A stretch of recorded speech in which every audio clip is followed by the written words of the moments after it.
નમસ્કાર વિદ્યાર્થી મિત્રો, આપણે છે ગયા લેક્ચરમાં જોયું હતું બુદ્ધિમાપન. બરાબર, તો બુદ્ધિમાપન માટે કરવા માટે આપણે સૂત્રનો ઉપયોગ કર્યો, પરંતુ એ સૂત્રની મદદથી તો આપણે બુદ્ધિમાપન કરી શકીએ, પણ હકીકતમાં એ સૂત્રમાં છે આપણે માનસિક વયના છેદમાં શારીરિક વય ગુણ્યા 100, પણ એ સૂત્રમાપન કરવા માટે આપણે જે છે ચોક્કસ આંકડાની જરૂર પડતી હતી. બરાબર, તો આવા પ્રાપ્તાંકો જે છે મેળવવા માટે આપણે શું કરવું જોઈએ, શેના આધારે જે છે આપણે બુદ્ધિનું માપન કરી શકીએ, એવો પ્રશ્ન થાય તો આપણે જે છે વિવિધ બુદ્ધિ કસોટીઓની શોધ થઈ. બરાબર છે, તો આ જે છે શોધના આધારે બુદ્ધિ કસોટીઓ અસ્તિત્વમાં આવી અને એના આધારે જે છે આપણી માનસિક શક્તિઓનો જે સમૂહ છે એવી બુદ્ધિનું માપન કરી શકીએ છીએ. તો જુદા આ જે છે સંશોધનના ક્ષેત્રમાં જુદા જુદા મનોવૈજ્ઞાનિકોએ જે છે પોતાની પ્રમાણિત બુદ્ધિ કસોટીઓ વિકસાવેલી છે. એમાં સૌ આપણે જોઈએ બુદ્ધિ કસોટીઓ અત્યારે જે છે આપણે 3 ભણવાની છે. બરાબર, તો એમાં સ્ટેનફોર્ડ બીને બુદ્ધિ કસોટી, વેક્સલરની બુદ્ધિ કસોટી અને રેવનની બુદ્ધિ કસોટીઓ અંગે આપણે જાણકારી મેળવશું. આ બધી બુદ્ધિ કસોટીઓ છે જુદી જુદી હોય, જુદી જુદી માનસિક ક્ષમતા અને એના આધારે જે છે એ બનાવવામાં આવેલી છે. બાળકો માટેની, પુખ્ત વ્યક્તિઓ માટેની, એમ અલગ અલગ કસોટીઓની રચના જે છે એ કરવામાં આવેલી છે. તો આપણે સૌપ્રથમ જોઈએ સ્ટેનફોર્ડ બીને બુદ્ધિ કસોટી. બરાબર, તો સ્ટેનફોર્ડ બીને બુદ્ધિ કસોટીની રચના જે છે એ 1905 માં થઈ હતી. બરાબર, અને સૌપ્રથમ જે છે ફ્રેન્ચ ભાષામાં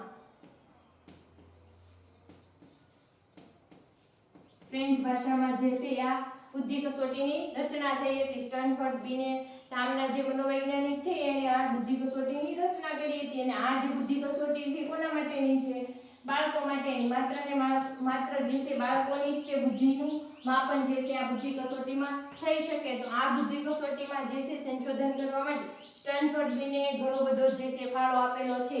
તો બુદ્ધિ કસોટીની શરૂઆત જોઈએ તો સૌપ્રથમ જે છે સ્ટેનફોર્ડ એ ફ્રાન્સમાં જ્યારે રહેતો હતો ત્યારે જે છે એણે આ બુદ્ધિ કસોટી રચવાની શરૂઆત કરી હતી 1885 ના દાયકામાં. બરાબર, ત્યારથી જે છે એનું સંશોધન એણે બુદ્ધિને લગતું શરૂ કર્યું હતું. અને ત્યારે જે છે જુદા જુદા એણે જે છે પહેલા તો છે અમુક પ્રશ્નોના આધારે જે સૌપ્રથમ તો પહેલા મસ્તિષ્ક વિદ્યા, હસ્તરેખાઓ અને આ બધાના આધારે જે છે એને બુદ્ધિ માપવાનું જે છે એ સંશોધન કર્યું, પરંતુ એમાં જે છે એને અમુક પરિણામો એવા વિપરીત મળ્યા. એના કારણે જે છે બુદ્ધિનું માપન થઈ શકે એવું તેને લાગ્યું નહીં. એટલા માટે એને ફરી વખત જે છે આ સંશોધન આગળ વધાર્યું અને એમાં જે છે એ પરિવર્તન કર્યું. અને એમાં જે છે એને પરિવર્તન કરતા કરતા જે છે અમુક જે છે વાક્યો લીધા. બરાબર, એ વાક્યો અથવા તો એ જે વાક્યો હોય એના આધારે એને જે છે બુદ્ધિ માપન, વાક્યોના સાચા ઉત્તર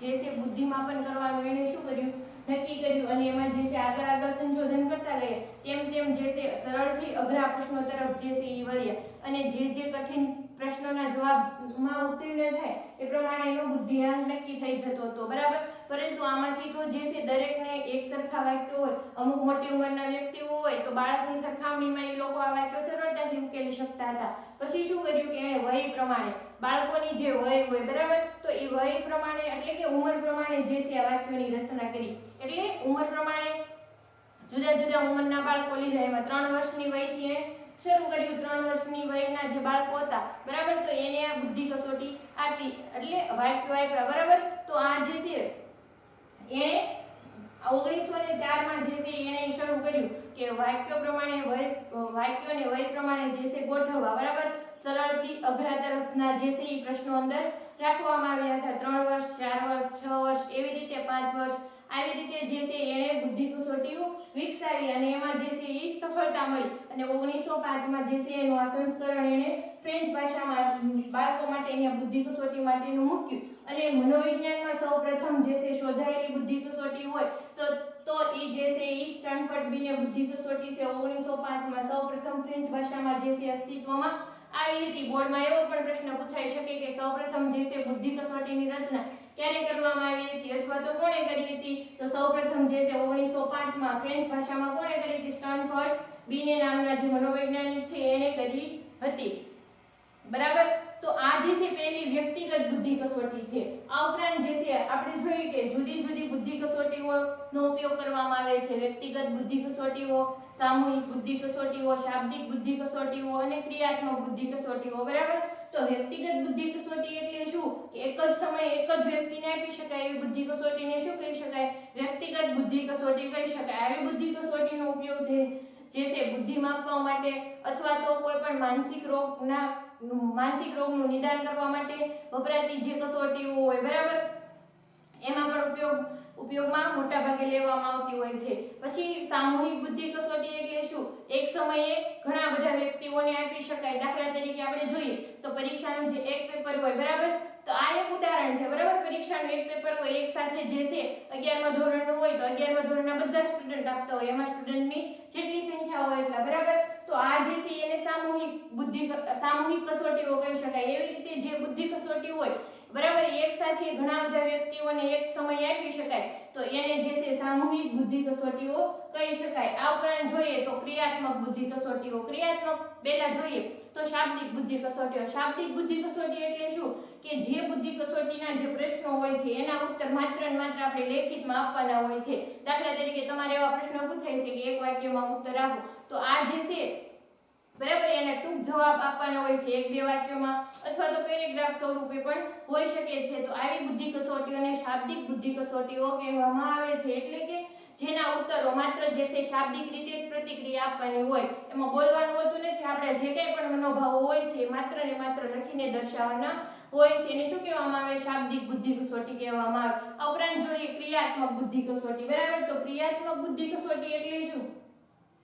કે જે બુદ્ધિ કસોટીને જે છે ઈ ચિત્રો દ્વારા અથવા તો કોઈ પણ ક્રિયા દ્વારા જે છે ઉકેલવામાં આવે એને શું કહેવામાં આવે? ક્રિયાત્મક બુદ્ધિ કસોટી કહેવામાં આવે છે. આ ઉપરાંત આપણે જોઈએ, બરાબર, જુદી જુદી કસોટીઓની જે છે આ વાત થઈ. પછી આવી જ રીતે જુદા જુદા મનોવૈજ્ઞાનિકોએ પોતાની સંશોધન પ્રમાણે જે છે ઈ કસોટીઓની રચના કરી. એમાં બુદ્ધિ આ છે સ્ટનફર્ડ બીને બુદ્ધિ કસોટી કેવી હતી? વ્યક્તિગત બુદ્ધિ કસોટી હતી. બરાબર. એને જે છે બાળકો માટે જે છે ફ્રેન્ચ ભાષામાં 1905માં જે છે સૌપ્રથમ બુદ્ધિ કસોટીની રચના કરી હતી. અને આનો જે છે ઈ પછી પાછળથી જે અમુક સુધારા થયા, બરાબર, નવા સંશોધનો થતા છે એમ જે છે આ કસોટીની જે છે ટીકા થવા લાગી. એટલે એમાં જે છે 1916માં જે છે પ્રોફેસર ટર્મેને જે છે સુધારા કર્યા હતા અને એક નવું તે સંસ્કરણ બહાર પાડ્યું હતું. અને અંગ્રેજી ભાષામાં 1916માં જે છે ઈ પ્રોફેસર ટર્મેને જે છે સૌપ્રથમ અંગ્રેજી ભાષામાં સૌપ્રથમ કસોટી બુદ્ધિ કસોટી આવી હતી, એને રચના થઈ હતી. તો જ્યારે બીને છે ઈ અભ્યાસ કરતા હતા, બરાબર, બુદ્ધિ કસોટીનો વય પ્રમાણે પ્રશ્નોનો અભ્યાસ કરતા હતા, ત્યારે જે છે એની બે પુત્રીઓ પર પણ એને અભ્યાસ કર્યો હતો, માર્ગારેટ અને એક એન્ટીજા એવું નામ છે એનું. બરાબર. તો આ બે પુત્રીઓ પર પણ એને અભ્યાસ કર્યો હતો. એમાં જેની બે પુત્રીઓ છે એને પણ એમાં સાંકળી લીધી હતી. અને આ દરમિયાન જે ફ્રેન્ચ સરકારે ત્યારે જ તે 1904ના દાયકામાં જ્યારે બુદ્ધિનું જે સંશોધન કરતા હતા કે જે લોકો જે કઠિન પ્રશ્નોના ઉત્તર આપી શકે, કે અમુક વય પ્રમાણે અમુક માનસિક શક્તિ બાળક ધરાવતો જ હોવું જોઈએ એવું એમ ચોક્કસપણે માનતા હતા. એટલા માટે એવું સ્ટનફર્ડ બીનેનું મંતવ્ય એવું હતું કે જે બાળકો અમુક જે કઠિન એના લેવલ પ્રમાણે નક્કી કરેલા કઠિન પ્રશ્નોના ઉત્તર આપી શકે, બરાબર છે, તો એ બાળક જે છે ઈ સામાન્ય રીતે જે છે ઈ સારી બુદ્ધિ ધરાવતો હોય એવું કહી શકાય. પરંતુ જે બાળકો જે છે ઈ આવા કઠિન પ્રશ્નોના ઉત્તર આપવામાં નિષ્ફળ નીવડે એ બાળકોની જે છે બુદ્ધિમાં કંઈક પછાતપણું છે એવું સંશોધન થઈ શકે. અને ત્યારે જ તે 1904ના દાયકામાં તે જે છે ફ્રેન્ચ સરકારે જે છે જે મંદબુદ્ધિના બાળકો હોય, બરાબર, જે અલ્પ વિકસિત બાળકો હોય એના માટે છે એક સંશોધન કરવા માટેનું કામ જે છે આ બીનેને સોંપ્યું હતું. અને એમાં જે છે એને શું કોનો સહારો મળ્યો હતો? સાયમન નામનો મનોવૈજ્ઞાનિક છે એનો સહારો મળ્યો હતો. તેથી આ કસોટીને બીને અને એમાં જે છે બંનેએ મળી અને જે સંશોધન કર્યું હતું પ્રશ્નોના આધારે, બરાબર, જે અઘરા વાક્યો હતા એને અઘરાથી સરળ તરફ, સરળથી અઘરા તરફ એવા પ્રશ્નો આપવામાં આવતા હતા. અને વય પ્રમાણે જુદા જુદા બાળકોનું જે છે મેઝરમેન્ટ કર્યું હતું બુદ્ધિનું, બરાબર. એટલે આ કસોટીને બીને સાયમન બુદ્ધિ કસોટી તરીકે પણ ઓળખવામાં આવે છે. પરંતુ સૌપ્રથમ તો જે છે ઈ 1905માં આ જે છે સંયુક્ત પ્રયાસથી આ કસોટી બહાર પડી, સ્ટનફર્ડ બીને કસોટી, બરાબર. એટલે 1905 માં છે સૌપ્રથમ બુદ્ધિ કસોટીની રચના થઈને વ્યવસ્થિત માળખા સ્વરૂપે બુદ્ધિનું માપન થઈ શકે એવી રીતે અસ્તિત્વમાં આવી હતી. તેથી અને જે છે સ્ટેનફોર્ડ બીને બુદ્ધિતુલ નામ પણ આપવામાં આવ્યું હતું. 1916 ની કસોટીનું પછી 1916 માં પ્રોફેસર ટર્મેને જે છે એનું નવું સંસ્કરણ બહાર પાડ્યું અને અંગ્રેજી ભાષામાં એની રચના કરી અને 1916 ની કસોટીનું 1937 1960 1973 અને છેલ્લે 1986 માં પુનઃપ્રમાણીકરણ અને નવું સંસ્કરણ પ્રગટ થયું હતું. આ જે છે સ્ટેનફોર્ડ બીને કસોટીનું અંગ્રેજીમાં રૂપાંતર થયું ત્યારબાદ જે છે ઈ જુદી જુદી તબક્કા પ્રમાણે જે છે નવ સંસ્કરણ થયું એટલે કે એમાં કંઈક પણ ક્ષતિ હોય એને દૂર કરવામાં આવી અથવા તો નવું કંઈક જે છે આ કસોટીને વધારે વ્યવસ્થિત બનાવવા માટે નવું જે છે કંઈક ઉમેરવામાં આવ્યું એટલે એને નવ સંસ્કરણ થયું કહેવાય, પ્રમાણીકરણ થયું કહેવાય. પૂર્વના સંસ્કરણોમાં બુદ્ધિનો એક જ સામાન્ય અંગ ગણાતો હતો. જ્યારે પૂર્વના જે સંસ્કરણો હતા એટલે કે શરૂઆતના જે સંસ્કરણો હતા એમાં શું ગણાતું હતું? સામાન્ય એક જ જે અંગ પ્રાપ્ત થાય ને સામાન્ય બુદ્ધિ અંગ ગણાતો એવું જે છે માનવામાં આવતું હતું. પરંતુ પછીના જે નવ સંસ્કરણ થયા બરાબર, તો એમાં જે છે 1986 ના સંસ્કરણમાં સામાન્ય ઉપરાંત વિશિષ્ટ અંગ પણ પ્રાપ્ત થાય છે, જેવો કે શાબ્દિક અંગ, સંખ્યાત્મક અંગ, તર્ક, અમૂર્ત દ્રશ્ય તર્ક અને અલ્પકાલીન સ્મૃતિ. આ કસોટી 18 વર્ષની વય સુધીની વ્યક્તિને બુદ્ધિનું માપન કરે છે. પહેલાના જે છે આ નવા સંસ્કરણમાં પૂર્વના સંસ્કરણમાં જે પ્રાપ્તાંક આવતો એ સામાન્ય આ અંક આપતો કે પ્રાપ્તાંકના આધારે નક્કી થઈ જતું કે આ બાળક જે છે એ સામાન્ય બુદ્ધિ ધરાવે છે, ઉચ્ચ પ્રકારની બુદ્ધિ ધરાવે છે કે પછી મંદ બુદ્ધિ છે અથવા તો બુદ્ધિમાં કંઈક પછાતપણું જોવા મળે છે.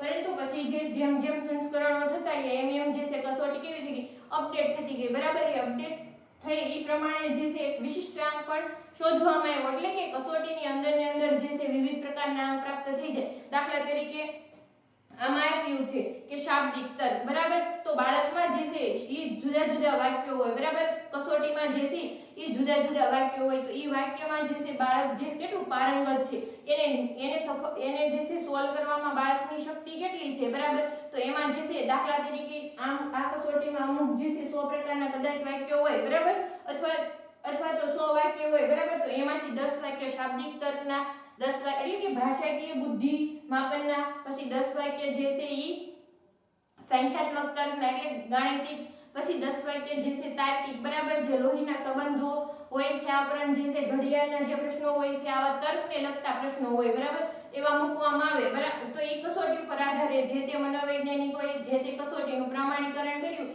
ત્યારે તે જે તે કસોટીમાં એને કેટલા વાક્ય રાખવા એ મનોવૈજ્ઞાનિક ઉપર આધારે બરાબર. તો સ્ટેનફોર્ડ બીને કસોટીમાં જે છે અમુક પ્રકારના જે છે તર્કો વિશિષ્ટ અંક પ્રાપ્ત કરી શકતો એટલે કે શાબ્દિક તર્કમાં જે છે બાળક આગળ છે, સંખ્યાત્મક તર્ક કેવો છે બાળકમાં, પછી આ ઉપરાંત જે છે અમૂર્ત દ્રશ્ય તર્ક બરાબર, અમૂર્ત રીતે વિચારવાની શક્તિ કેટલી છે એમાં કલ્પના કરી શકે એવી જે છે એ અથવા તો અમૂર્ત જે ખ્યાલો જે છે પ્રામાણિકતા, વિશ્વસનીયતા બરાબર, આવા જે ખ્યાલો જે છે એને કેટલા પ્રમાણમાં સમજી શકે છે, સમજીને એક્સપ્લેન કેવી રીતે કરી શકે છે બરાબર, આનું પણ માપન થતું હતું. આ ઉપરાંત જોઈએ તો અલ્પકાલીન સ્મૃતિ બરાબર, કે બાળક જે છે તાત્કાલિક જે છે કેટલું યાદ રાખી શકે જોઈને બરાબર, તો એનું પણ માપન થતું હતું. અને આ કસોટી જે છે બાળકો માટેની છે એટલે 18 વર્ષની વય સુધી તેનો ઉપયોગ કરવામાં આવે છે બરાબર. આનાથી મોટા જે કોઈ પણ હોય એના માટે આ કસોટી વપરાતી નથી. ખાસ યાદ રાખો સ્ટેનફોર્ડ બીને કસોટી જે છે 1905 માં ફ્રેન્ચ ભાષામાં છે અને બાળકો માટેની કસોટી છે એટલે 18 વર્ષ સુધીના જે વ્યક્તિઓ હોય એનું જ માપન કરે છે. હવે નેક્સ્ટ જોઈએ વેક્સલરની બુદ્ધિ કસોટીઓ બરાબર છે. તો સ્ટેનફોર્ડ બીને ઉપરાંત વેક્સલરની બુદ્ધિ કસોટીઓ પણ વ્યક્તિગત માપન માટે સૌથી વધુ ઉપયોગમાં લેવામાં આવે છે. જ્યારે વ્યક્તિગત માપન કરવું હોય ત્યારે સ્ટેનફોર્ડ બીને કસોટી ઉપરાંત જે છે વેક્સલરની બુદ્ધિ કસોટીઓ પણ સૌથી વધારે ઉપયોગમાં લેવામાં આવે છે. આ કસોટીઓ બાળકથી માંડી અને પુખ્ત વયના લોકોની બુદ્ધિના માપન માટે ઉપયોગમાં લેવામાં આવે છે. જો સ્ટેનફોર્ડ બીને કસોટી હતી માત્ર ને માત્ર જે છે બાળકો માટે ઉપયોગમાં લેવામાં આવતી હતી, પરંતુ આ જે છે વેક્સલરની બુદ્ધિ કસોટીઓ છે એ બાળકો માટે ઉપરાંત જે છે પુખ્ત વ્યક્તિઓ માટે પણ જે છે બુદ્ધિનું માપન કરતો હોય એવું જોવા મળે છે. અને આ કસોટીનો ઉપયોગ બાળકથી માંડી અને પુખ્ત વયના વ્યક્તિઓ માટે પણ કરવામાં આવે છે. બુદ્ધિના માપન માટે ઉપયોગમાં લેવાય છે. જો કે જુદા જુદા વય જૂથ માટે જુદી જુદી કસોટીઓ રચવામાં આવી છે. આમાં જે છે ઈ શું કરવામાં આવે, આ જે છે માપન કરે છે એટલા માટે જે છે એમાં જુદા જુદા વય જૂથ પ્રમાણે જે છે જુદી જુદી કસોટીઓની રચના કરવામાં આવી છે બરાબર એમાં જો મુખ્યત્વે 3 જે છે ઈ કસોટીઓ જોવા મળે છે તો એમાં જે છે ઈ આ છે વેક્સલર એડલ્ટ ઇન્ટેલિજન્સ સ્કેલ એટલે કે 16 વર્ષથી 66 વર્ષ સુધી ઉપયોગમાં લે એટલે પુખ્ત વ્યક્તિ માટેની કસોટી છે તો આ જે છે વેક્સલર ઇન્ટેલિજન્સ સ્કેલ ફોર ચિલ્ડ્રન એટલે બાળકો માટે જે છે ઉપયોગમાં લેવામાં આવે છે આમાં શું છે Wechsler pre school primary scale for intelligence એટલે કે જે બાળકો પ્રી પ્રાઇમરી સ્કૂલમાં છે બરાબર એટલે કેજી માં અને યુજી માં જે કેજી માં એમ જે બાળકો હોય છે બરાબર બાળ મંદિરના બાળકો ટૂંકમાં તો એના માટે જે એના બુદ્ધિનું માપન કરવા માટે આ જે છે ઈ કસોટી ઉપયોગમાં લેવામાં આવે છે આ 3 પ્રકારના જે છે વય જૂથ ઈ જે છે 4 વર્ષથી 6.5 વર્ષ બરાબર એટલે કે બાળક જ્યારે શાળામાં જતું થાય એ પહેલાના એની જે વય હોય ત્યારે ઉપયોગમાં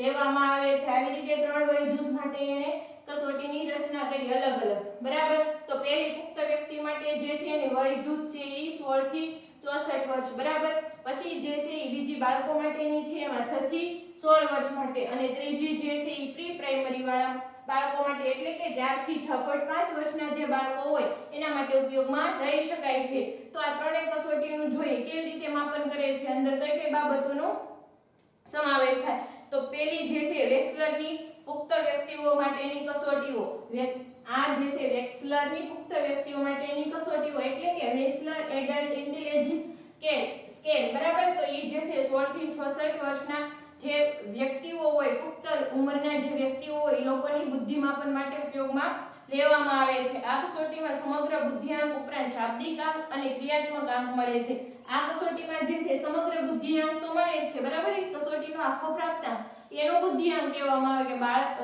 કોઈ પણ વ્યક્તિ જે છે એની બુદ્ધિ ક્ષમતા કેટલી રહેલી છે બરાબર આ ઉપરાંત જે છે વિશિષ્ટ બીજા કયા આંક મળે છે શાબ્દિક આંક મળે છે બરાબર એમાં ભાષા કે જે છે ઈ ભાષાનો ઉપયોગ કરવાની શક્તિ કેટલી રહેલી છે આ ઉપરાંત જે છે ક્રિયાત્મક આંક મળે છે બરાબર કે એનામાં જે છે ક્રિયા કરવાની અથવા તો કોઈ પણ વસ્તુ સમસ્યા હોય બરાબર એને ઉકેલવાની શક્તિ અથવા તો ઈ કોઈ પણ કોઈ પણ ચિત્ર પૂરું કરવું આ પ્રકારની કસોટીઓ હોય છે બરાબર તો આવા પણ ક્રિયાત્મક આંક મળી શકે છે એટલે કે એનામાં રહેલી સર્જનાત્મકતાનું એક પ્રકારનું માપન પણ જોવા મળતું હોય છે વેક્સલરની પુખ્તો માટેની બુદ્ધિ કસોટીમાં માહિતી સમજ ગણિત આંકડાનું પુનરાવર્તન સામ્ય શોધવું શબ્દ ભંડોળ જેવા વિભાગોના સંદર્ભમાં બુદ્ધિનું માપન કરવામાં આવે છે તો આ બુદ્ધિનું માપ આ જે છે પુખ્ત વ્યક્તિઓ માટેની કસોટી છે તો એમાં કેવી રીતે બુદ્ધિનું માપન કરવામાં આવે એમાં જે પ્રશ્નો હોય છે ને લખતા હોય છે તો એમાં જોઈએ તો માહિતીની સમજ બરાબર માહિતી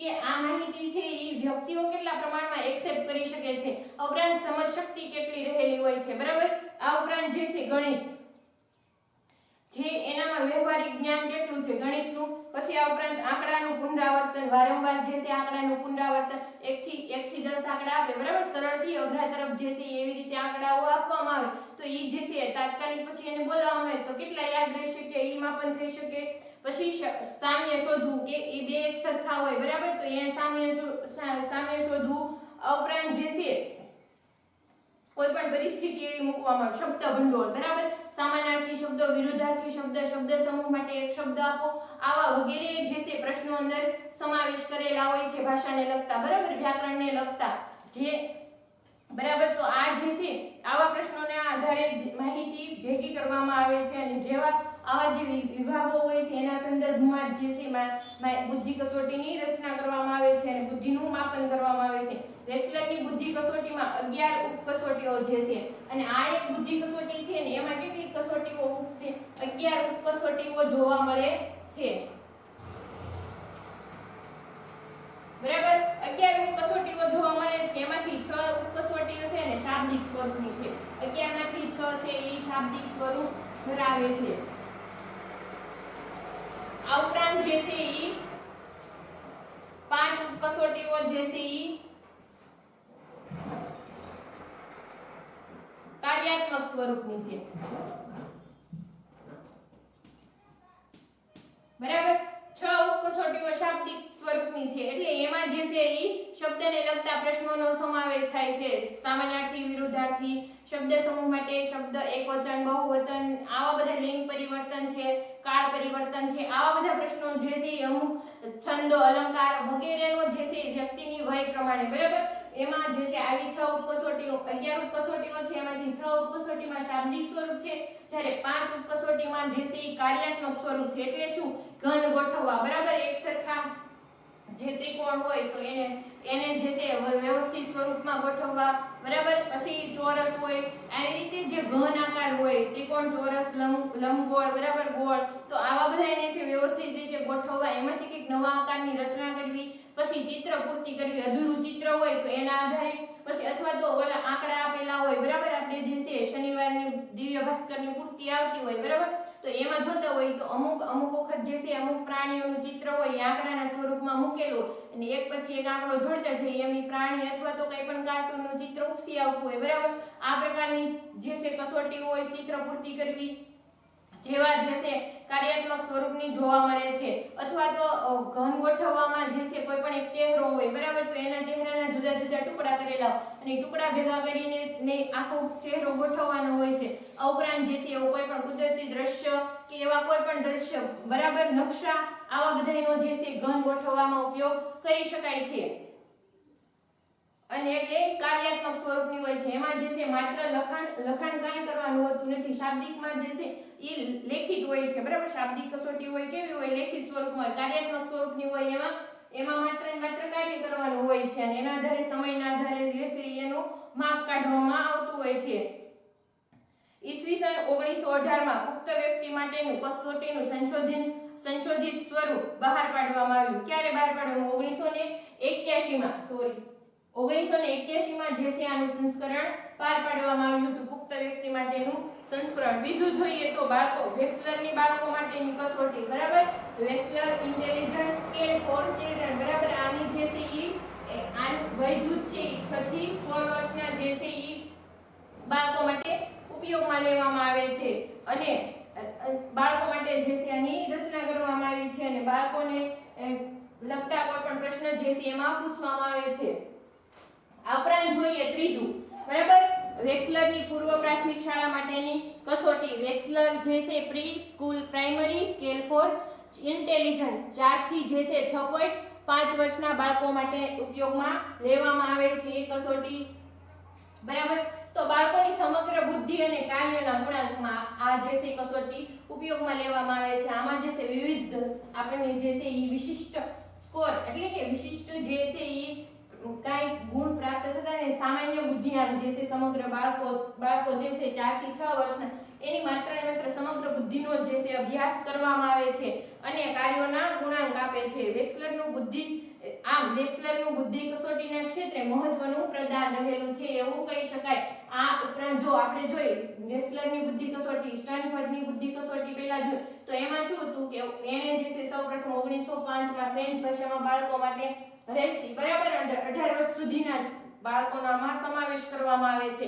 આ ઉપરાંત જોઈએ વેક્સલરની બુદ્ધિ કસોટીઓ જોઈએ હતી, બરાબર, આપણે તો આ જે છે વેક્સલરની બુદ્ધિ કસોટીઓ હતી, બરાબર, તો વેક્સલરની જે છે એ બુદ્ધિ કસોટી જુદા જુદા વય પ્રમાણે અને પુખ્ત વ્યક્તિઓ અને બાળકની જે છે બુદ્ધિ માપન માટે ઉપયોગમાં લેવામાં આવતી હતી। તો એમાં પુખ્ત વ્યક્તિઓ માટે અને બાળકો બંનેનો સમાવેશ કર્યો હતો। તો એમાં છે વેક્સલર એડલ્ટ ઇન્ટેલિજન્સ સ્કેલ જે છે 16 થી 64 વર્ષ સુધીના વ્યક્તિઓ હોય, પુખ્ત વ્યક્તિ એની બુદ્ધિનું માપન કરે છે। આ ઉપરાંત જે છે વેક્સલર ઇન્ટેલિજન્સ સ્કેલ ફોર ચિલ્ડ્રન 6 થી 16 વર્ષના જે બાળકો માટે ઉપયોગમાં લેવામાં આવે છે, બરાબર। આ ઉપરાંત જે છે Wechsler preschool primary scale for intelligence, બરાબર, 4 થી જે છે 6.5 એટલે કે 6.5 વર્ષ સુધીના બાળકો માટે ઉપયોગમાં લેવામાં આવે છે। પ્રી પ્રાઇમરી એટલે કે બાળ મંદિરમાં જતા બાળકો માટે અને આમાં જે છે સમગ્ર બુદ્ધિઆંક ઉપરાંત જે છે આપણને એના કાર્યોનો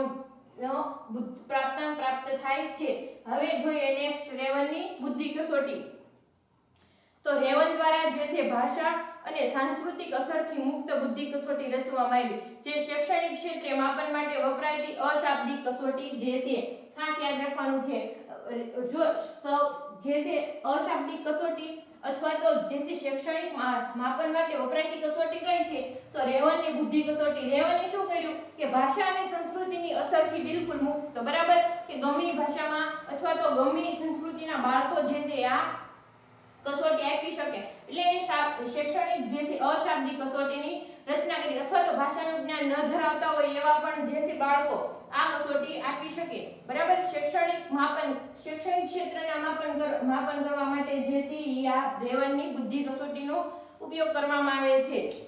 આ કસોટી રેવેન્સ પ્રોગ્રેસિવ મેટ્રિક્સ RPM ના નામથી જાણીતી છે. આ કસોટીને શું કહેવામાં આવે? RPM. આ પૂરું નામ તમારે યાદ રાખવાનું છે, બરાબર. રેવેન્સ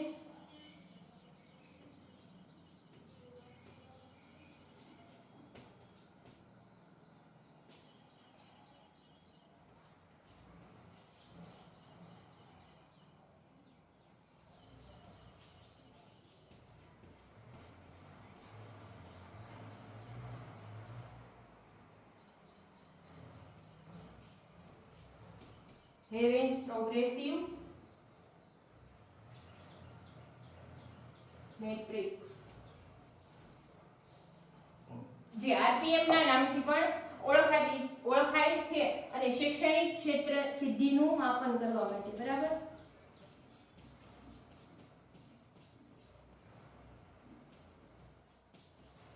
શૈક્ષણિક ક્ષેત્રે ઉપયોગી છે. રેવનની બુદ્ધિ કસોટી છે એને શું કહેવામાં આવે છે? RPM તરીકે ઓળખવામાં આવે છે.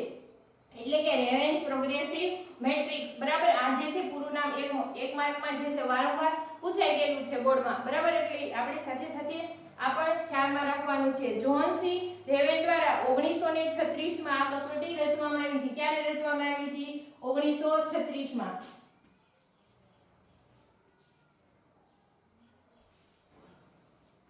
1936 માં જે છે આ કસોટીની રચના કરવામાં આવી હતી. અમૂર્ત તર્કના માપન માટે આ કસોટી ખૂબ જ ઉપયોગી છે.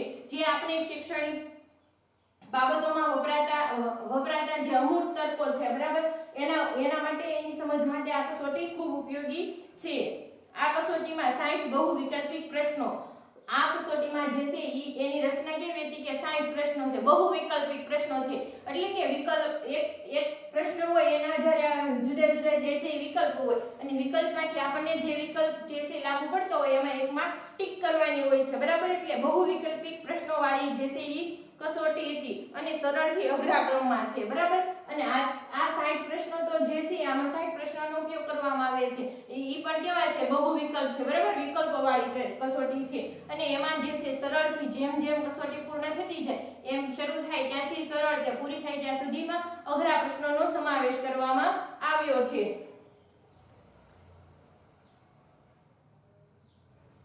કસોટી આપનાર વ્યક્તિને અહીં દરેક પ્રશ્નમાં તરેહને પૂર્ણ કરવામાં ખૂટતી કડી શોધવાનું કહેવાય છે. આમાં જે છે પ્રશ્નો છે પણ એ કેવા છે કે એમાં જે છે બાળકને એવું કહેવામાં આવે અથવા તો વ્યક્તિને એવું કહેવામાં આવે કે એમાં જે ખૂટતી કડી હોય એ પૂરું કરવાનું હોય. દાખલા તરીકે કોઈ પણ એક કવિતા હોય, બરાબર, તો દાખલા તરીકે જે છે એ કોઈ પણ એક ચિત્ર હોય, બરાબર, તો એ ચિત્રમાં જે ભાગ ઘટતો હોય એ ભાગ જે છે એ વધુ વિકલ્પોના આધારે વિકલ્પ આપેલા જુદા જુદા ભાગો આપેલા હોય, બરાબર, વિકલ્પોમાં, તો એ ભાગ જે છે એમાં મૂકવાનું કહેવામાં આવે છે. બુદ્ધિના અને તરેહને પૂર્ણ કરવા ખૂટતી કડી શોધવાનું કહેવાય છે. ઘણી તરેહ હોય 6x6, 4x4 અને 2x2 માં પણ હોય છે. એટલે કે 6 પ્રશ્નો હોય ઉપરાંત જે છે એમાં 6 વિકલ્પો હોય અથવા તો જે છે ઈ 4 વિકલ્પો હોય. અમુકમાં જે છે 2 વિકલ્પો હોય, બરાબર, અથવા 2 થી વધારે વિકલ્પો હોય. એ પ્રમાણે જે છે એના સંકુલમાં પૂછવામાં આવે છે. વિવિધ શક્તિઓ ધરાવતા અલગ અલગ પ્રકારના લોકો માટે 3 અલગ અલગ પ્રકારના સંકલ્પના માળખાવાળી કસોટીઓ રચવામાં આવે છે, બરાબર. વિવિધ શક્તિઓ ધરાવતા હોય અલગ અલગ જે છે 3 પ્રકારના વ્યક્તિઓ માટે અલગ અલગ 3 પ્રકારના માળખા પ્રમાણે પ્રશ્નો પૂછવામાં આવે છે, બરાબર. તો આ જે છે બુદ્ધિ કસોટી જે છે રેવનની સરળથી જટિલ ક્રમમાં રજૂ કરવામાં આવે છે. અને તમે પાના નંબર 37 ઉપર જોજો, ત્યાં એક ચિત્ર આપેલું છે, બરાબર. તો એ ચિત્ર કંઈક આવા પ્રકારનું છે.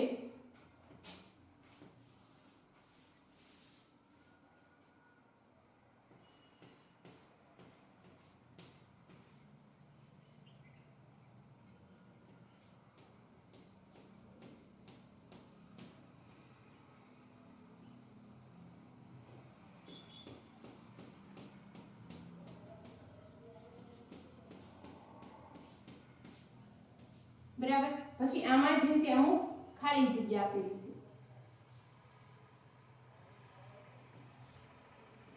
આ એક કસોટીનો નમૂનો છે બરાબર. તો આમાં જે છે ખૂટતું હોય બરાબર, એ આમાં આ ખાનું છે તો અહીંયા વિકલ્પો આપેલા હોય.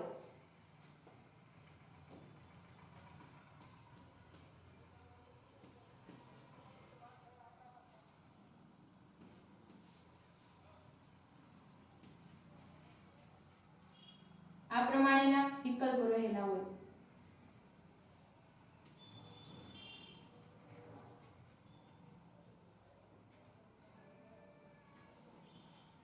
આ છે 4x4 વાળી કસોટી બરાબર. તો આમાંથી છે એવું પૂછાય કે આ જે આકૃતિ છે બરાબર, એમાં જે છે બંધ બેસતો વિકલ્પ મૂકો તો આમાં જે છે આ ચોથા નંબરનો વિકલ્પ જે છે અહીંયા લાગુ પડશે બરાબર. તો એવું શોધવાનું કહેવામાં આવતું હોય છે આ રેવેન પ્રોગ્રેસિવ ટેસ્ટમાં બરાબર. તો આપણે જે છે વિવિધ બુદ્ધિ કસોટીઓ જોઈ.